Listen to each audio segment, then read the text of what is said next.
Tra i quartieri di Agrigento quello che esprime più atmosfera natalizia sicuramente è San Girolamo, una zona del centro storico, una zona a dire il vero molto viva, con tantissime attività che vengono allestite durante il corso di tutto l'anno, non soltanto quindi per Natale.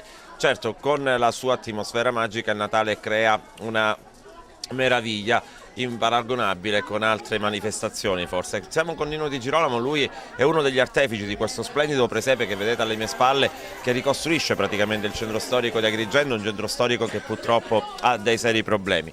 Però qui a San Girolamo sembra che sia tutto un altro mondo. Sì, noi facciamo tutto questo per fare rivivere il centro storico.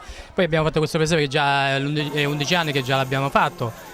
Poi vi invito a venire il giorno 18, 19 e 20 per degustazione di ricotta, trippa, formaggi, ricotta, minestrone, è quello che troviamo, diciamo. Tra l'altro vedo che parecchie scolaresche vengono a trovarvi. Sì, questa è stata un'iniziativa di Moscato che ha voluto questa manifestazione di mattina. Oggi, 16 dicembre, cominciano le classiche novene. La tradizione della novena continua ancora a essere molto forte, soprattutto dalle nostre parti.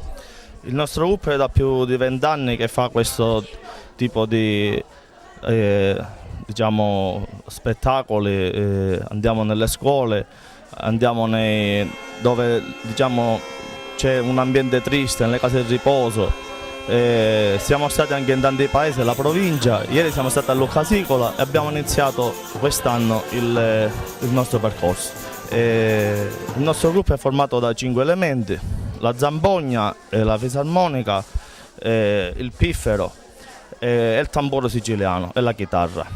E oggi siamo qua a vedere questo spettacolo e stare qua con tutte le scuole che sono venute qua a trovarci.